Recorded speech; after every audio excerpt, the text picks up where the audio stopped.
Some federal job cuts have already reached our community here in the Triad and across North Carolina. Yeah, so far we've seen employees from the National Park Service, federal offices in Greensboro, and workers with U.S. aid affected by Trump administration efforts to shrink the size of the government. In a March 14th executive order, Trump called for the dismantling of 7 independent government agencies, including the Institute of Museum and Library Services. So the agency helps to provide funding to libraries and museums, including one Triad University.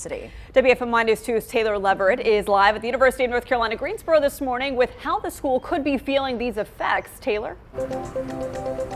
Well, good morning, guys. You know, the Institute of Museum and Library Services has been a big help in terms of money across, our nation with libraries and sciences programs, including right here at the University of North Carolina Greensboro campus. Let's walk you through some of the numbers.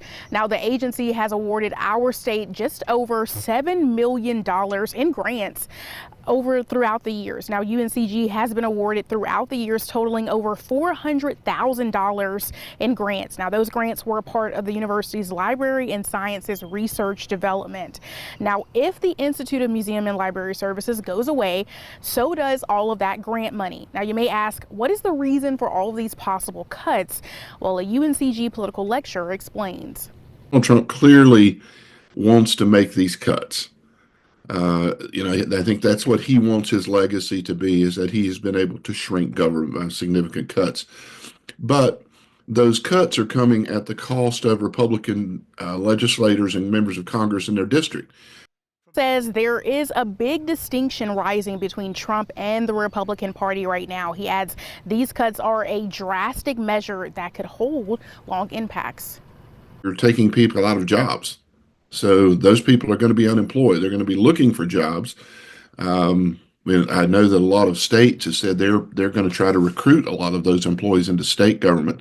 But if they don't find jobs, they're going to be applying for unemployment insurance. So that's going to affect the budget. And if unemployment goes up, that affects the entire economy. Now, as far as what the Democratic Party could do, Little says, they're going to have to sell hard to voters that voted for Trump that, these cuts are making an impact to people right now. But that could take years. Now, I did reach out to UNCG for comment on this story. They said they are not able to comment for right now. Reporting in Greensboro, I'm Taylor Leverett, WFMY News 2.